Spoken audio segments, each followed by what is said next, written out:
In this module, we are going to learn about two applications of perturbation theory of degenerate states in atomic systems, well, atomic and molecular systems. But before that, let us just remember where we had stopped in the last module. We developed this first order perturbation theory for degenerate states.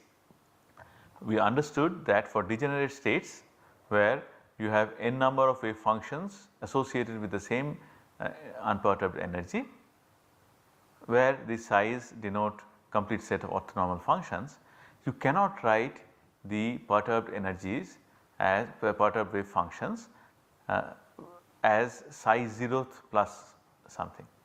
First of all, you need a linear combination because you do not know which of these functions is going to contribute in which perturbed wave function. They are all identical, indistinguishable. So, well, functional forms may be different, but indistinguishable in the sense that energy is same. So, there is no way in which we can say that one particular wave function will contribute and the others will not, okay, cannot do that. So, this is what it is.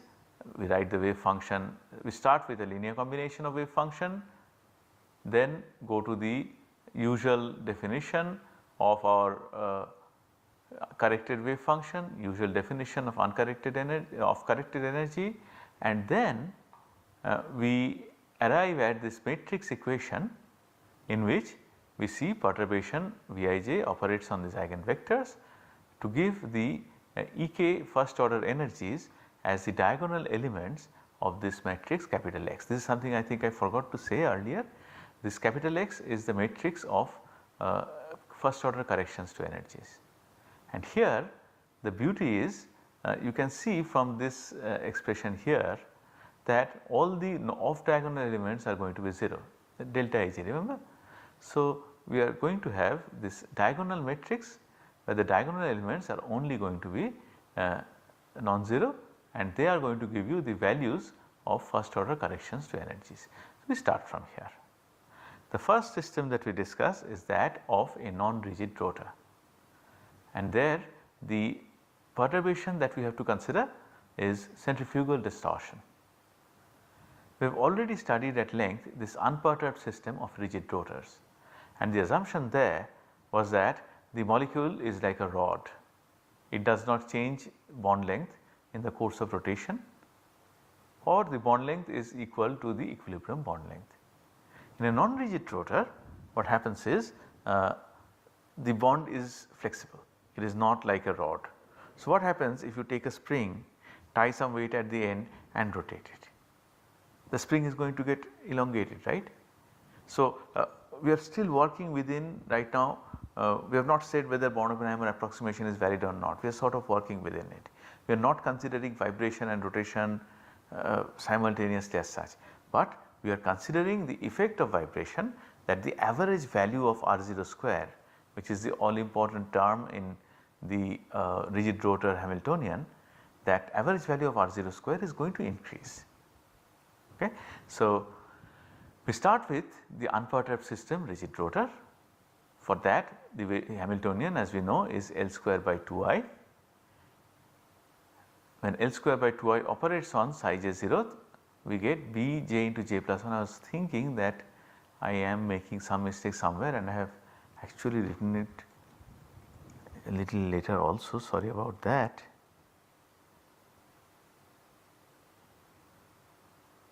Of course, I think you can see that this equation is not complete. You must write the wave function also, 0th order psi j. Okay.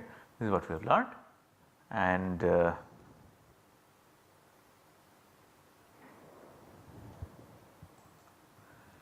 Ej 0th will be equal to then B into j plus 1, just this, nothing. So, perturbation is centrifugal distortion, as we said. Somehow it came and vanished, isn't it? From classical mechanics, we know that the centrifugal distortion is associated with a potential that is proportional to the fourth order of angular momentum. So, we construct the operator V equal to k minus k L to the power 4. Now, please remember here we are going to use it what L to the power 4 means. So, L square psi is equal to say something. What do I write? Let me write A psi. So, now if L square operates on this function, this is a function, right? L square operates on L square psi, what do I get? L square operating on A psi, A will come out, and L square operating on psi will give me, we had said A earlier. So, I get A square psi, right. Of course, you have done this in your tutorials and all. Left hand side will be L to the power 4 operating on psi. So, this is the meaning of L to the power 4, L square has to operate twice, that is all. But of course, you know it. In case there is a confusion in anybody's mind, I thought I will just say it once. Okay. So, this is your centrifugal distortion. So, centrifugal distortion, when it operates on the wave function, and remember we will still work with the uncorrected zeroth order wave function. There is no need to incorporate the correction term as we have learned a few modules ago. We get minus k L to the power 4 operating on psi j zeroth. Now, remembering that L square by 2I operating on psi j zeroth gives me Bj into j plus 1, I can rewrite that and I can get L square operates on the uncorrected wave function to give me 2I multiplied by B multiplied by j into j plus 1 multiplied by psi j zeroth. Now, what do I have to do to get this eigen value of L to the power 4? I have to make another L square operate here. So, when I do that, what do I get? 2IB, these are all constants, they come out, j into j plus 1 constant come out. So, I am left with all these constants multiplied by L square operating on psi j zeroth, and I know that is going to give me, well, it is going to give me 2IB j into j plus 1 multiplied by psi j zeroth, simple, right. So, we make this operation and we get V operating on psi j zeroth is equal to minus k L to the power 4 operating on psi j zeroth gives us minus 4 k I square b square j square into j plus 1 whole square psi j zeroth. Please do not square psi, the wave function, okay. You need to understand how the operation is done. I am sure you are clear with that. Okay. So, this is what I get. This is the eigen value of this V operator. Okay. So, V operating on psi j zeroth gives me, in short we will write minus d into j square into j plus 1 whole square psi j zeroth, where d is equal to 4 k I square b square. Okay. Now, see, let us work with this wave function with this level j equal to 1, which is triply degenerate. You can work with any level. In fact, I will encourage you to work with j equal to 2 or something and see for yourself what happens. I mean, if you work with j equal to 0, that will be cheating, because there is no question of degeneracy there. So, let us work with this j equal to 1, which is triply degenerate. Mj, for that the magnetic quantum number is equal to minus 1 0 plus 1. So, the V matrix, as we have discussed earlier, is going to be something like this. The matrix elements will be written V11, V12, V13 and so on and so forth. Our job is to find the matrix elements.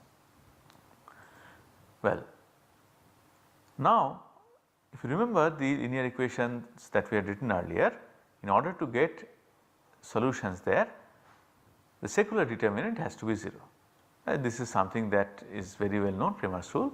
We are going to use it, and maybe I will discuss a little more about that when we talk about variation theorem.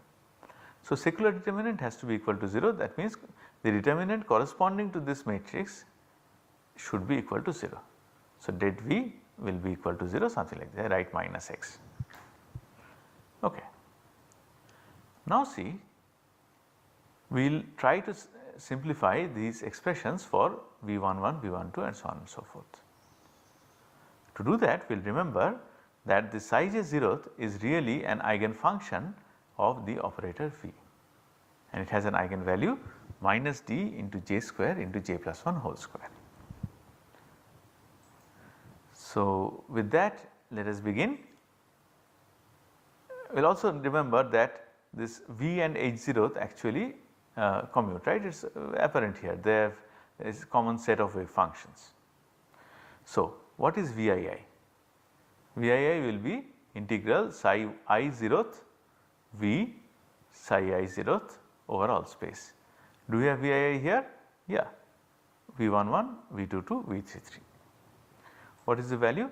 I can write like this: V operating on psi I 0th I know is minus d into j square into j plus 1 whole square, all that is your all that is constant. So, we will come outside the integral. Inside the integral you have integral psi I 0th multiplied by psi I 0th. Well, if it is complex then psi I 0th star multiplied by psi I 0th integrated over all space.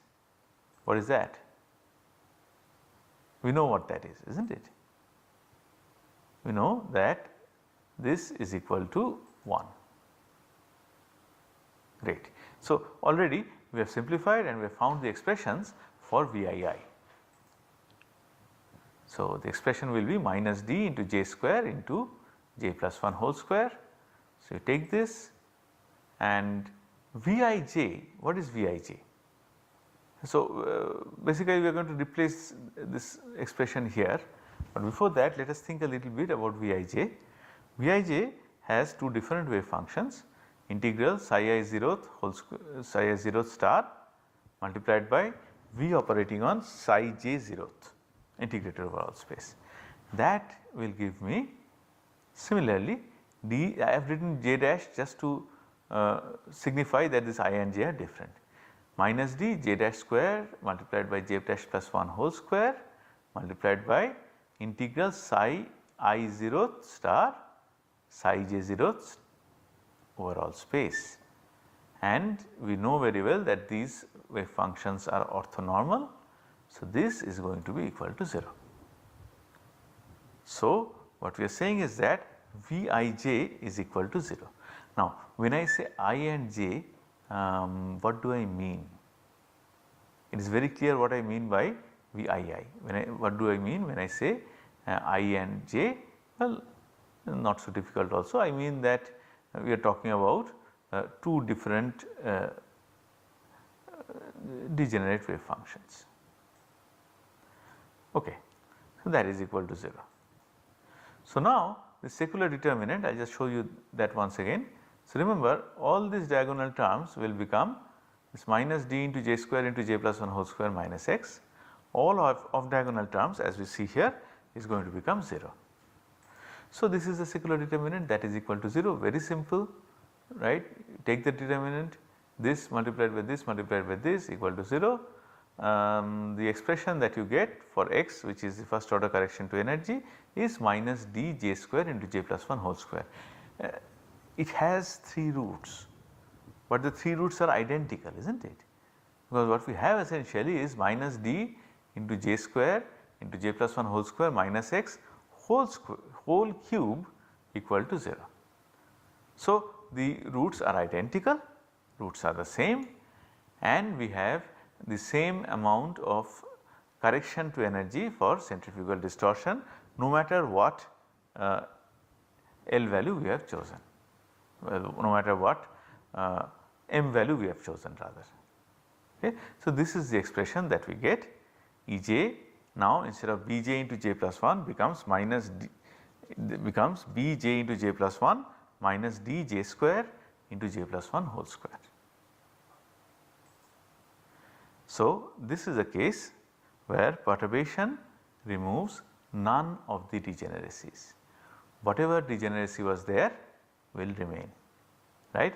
We have demonstrated this with this j equal to 1 state, which is triply degenerate. So, what we see is that energies will go up, but a term in M is not coming in. Okay. So, all the 3 M sub levels have gone up by the total energy by the same amount. The total energy has gone up by the same amount for all the 3 sub levels. This is an example of perturbation theoretical treatment of degenerate systems where degeneracy is not lifted at all, but do not think there is no effect. The energy is changing, energy of each j level is decreased by dj square into j plus 1 whole square. Okay. So much for our non-rigid rotor. But now we want to discuss something in which actually degeneracy is lifted, and that example is provided by Stark effect. Stark effect means lifting of degeneracy by electric field, and we are going to learn Stark effect.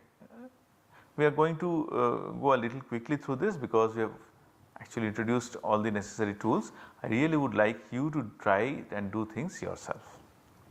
So, let us talk about the principal quantum number 2 for hydrogen atom now. I hope the change in gear was not very quick.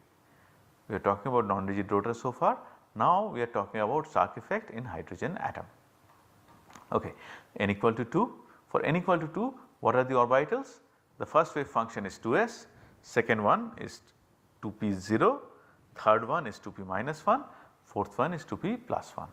And once again, even though it might have become a cliche, please do not forget 2p minus 1 is neither 2px, neither not 2pz, not 2py, 2p plus 1 is neither 2px nor 2py, but rather a linear combination of them.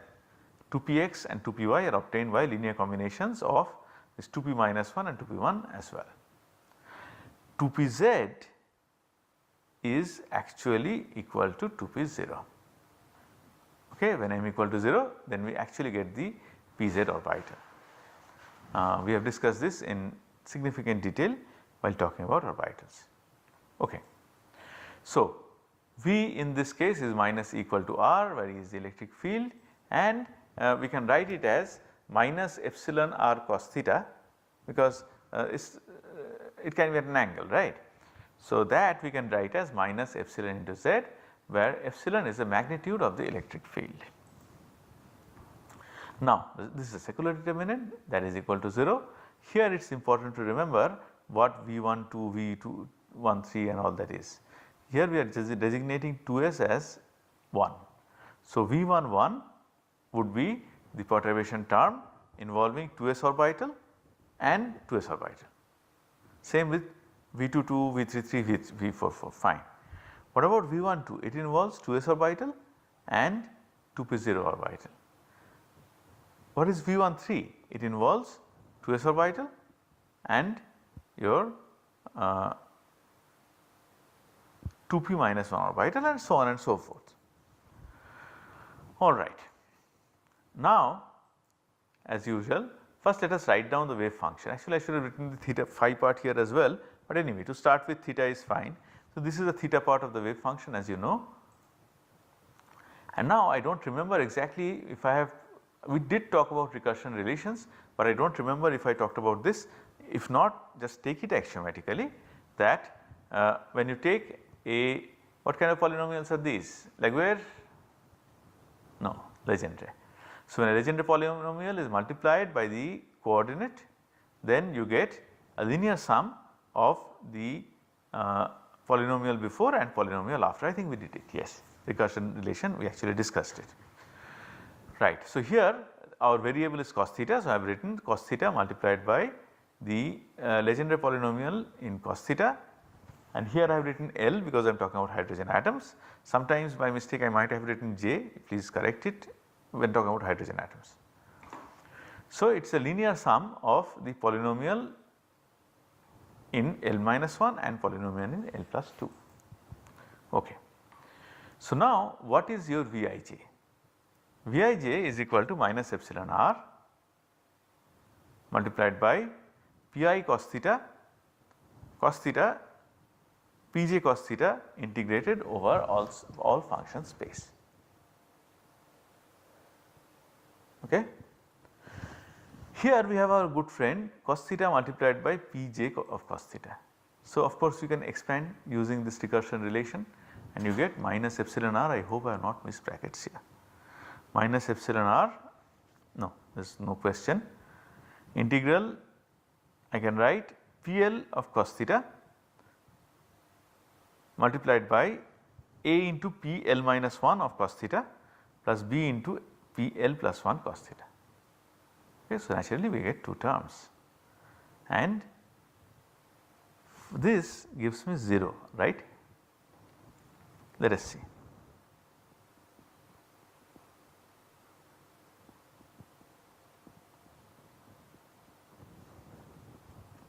So, let us take these two. What do I get? I get something like integral PL of cos theta, well star of that if it is not real, actually it is real here, multiplied by PL minus 1 of cos theta, and this gives you something similar. This one is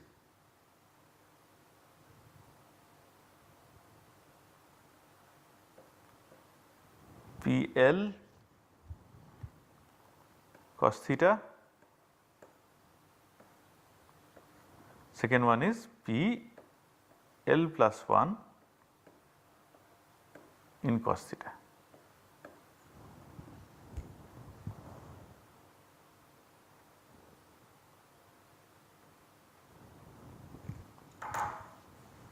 Okay.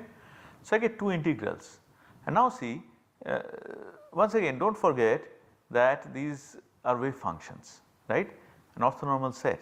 So, this integral PL in cos theta multiplied by PL minus 1 into cos theta integrated over all space, that has to be equal to 0, yeah, that must be equal to 0 because they are orthogonal to each other, same here. So, finally after all this you get the answer to be 0. Vij is equal to 0 unless your delta L equal to plus minus 1. What will happen if delta L is equal to plus minus 1? Delta L means the difference between I and j. If j equal to I plus 1 or if j equal to I minus 1, then one of these integrals is going to survive, right. So, if only if delta L equal to plus minus 1 we are going to get Vij non-zero, otherwise in all other cases you are going to get Vij equal to 0. Now let us think V11 that is 0, V22, V33, V44 very easily they are all equal to 0, you do not have to worry much, yeah, because of course delta L is not equal to plus minus 0 plus minus 1, it is plus minus 0. So, this V11, V22, V33, V44 are gone. What about V12? For V12 is delta L equal to 0? Let us see, 1 means 2s, 2 means 2p0. So, of course, for this L equal to 0, for this L equal to, is it 0? Is it 1? Is it 1? Yeah? Yes, it is 1. Delta L is equal to 1. M here is 0, not L. Okay? Please do not get confused even if I try to confuse you. Okay. So, what we see is this 1 2 is going to be non-zero because delta L equal to plus minus 1. Similarly, V21 is also going to be non-zero because delta L equal to plus minus 1, right. In case I talk too much and confused you over the last 2 minutes, let me just say it once. We have proven that Vij is equal to 0 unless delta L equal to plus minus 1. For Vii, V11, V22, V33, V44, since delta L equal to 0, that is not plus minus 1, Vij, Vii is equal to 0, no problem.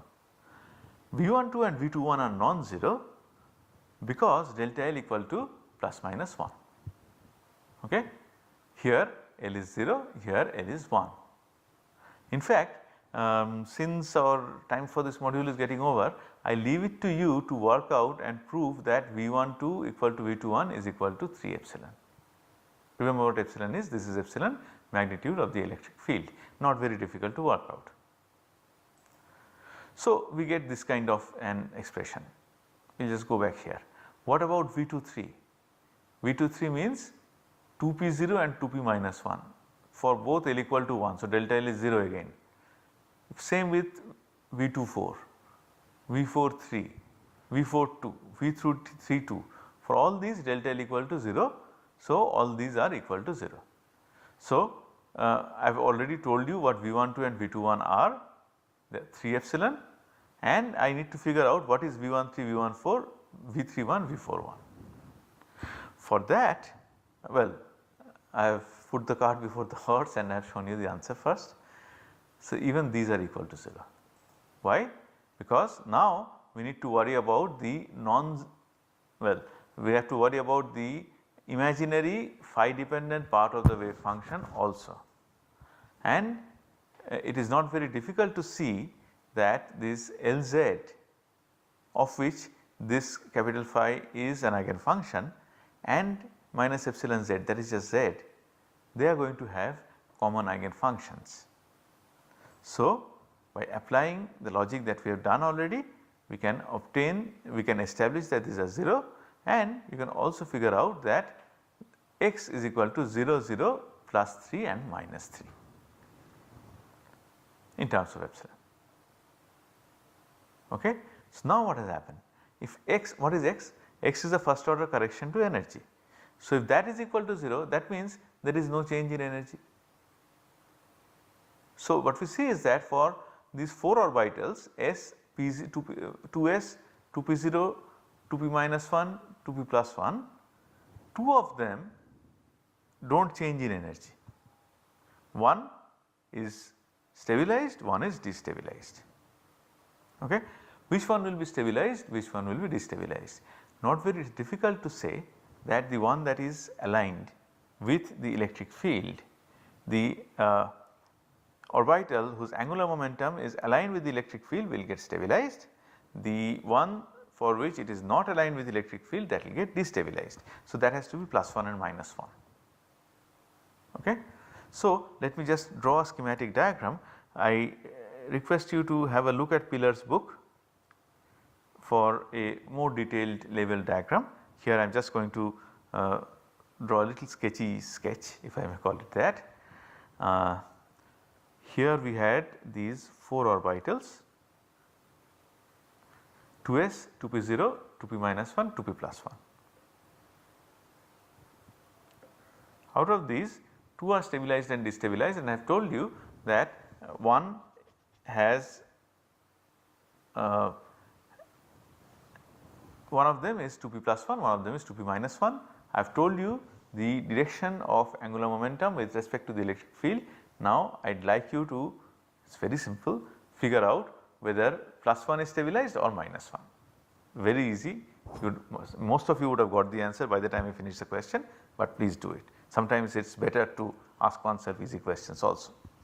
Now, what I want to draw your attention to is that 2 orbitals do not change in energy. So, out of these 2, which is S and which is P? 2s and 2p0, they do not change energy, right. For them your x is equal to 0. So, here can I say that this one is 2s and that one is 2p? How will I do it? Because again energy is the same, so I cannot do it. So, here I have to take linear combination. So, I have to take something like C1, whatever it is, I will call it maybe C and D, I will not even write 1.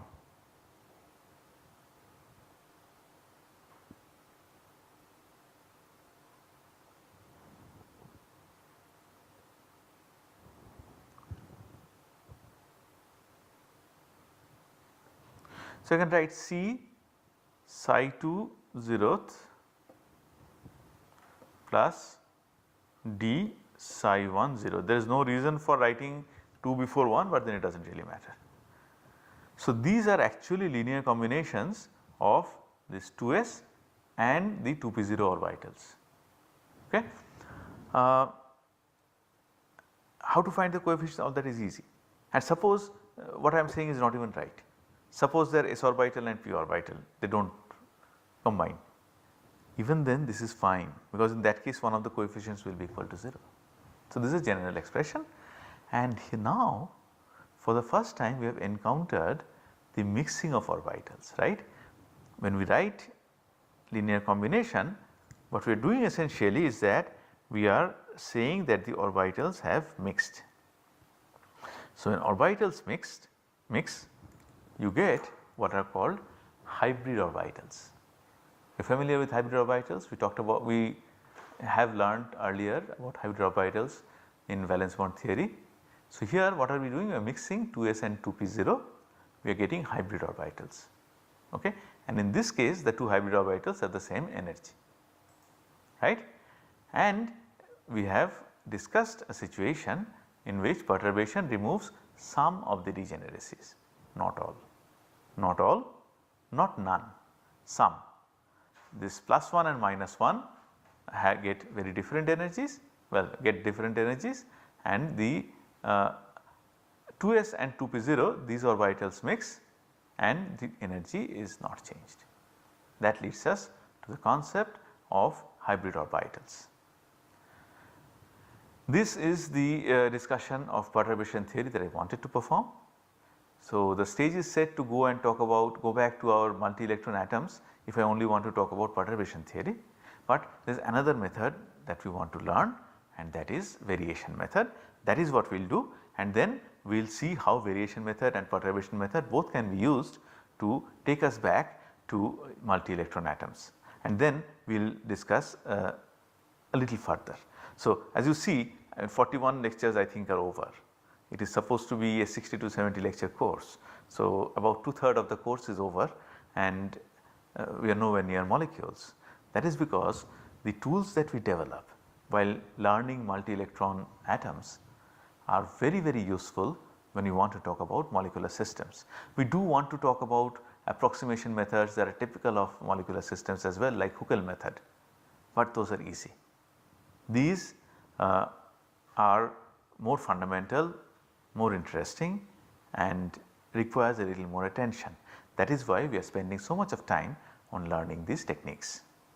And before ending the module, let me also say this: it is impossible to understand this unless you go back and work out everything by yourself. Also, you should refer to books. See, I am typing all this on the slides. It is human to err. So, it is very possible that there will be error in the slides that I might not notice. So, it is important that you also read the book. Books also have typos, but well, to a lesser extent perhaps, or maybe mine is a lesser extent. So, please do read the books that we have referred to, and please do write it out. It is important to write out these things, then only you will understand. Okay? So, I trust that you will be able to do that, and next time we are going to talk about variation methods.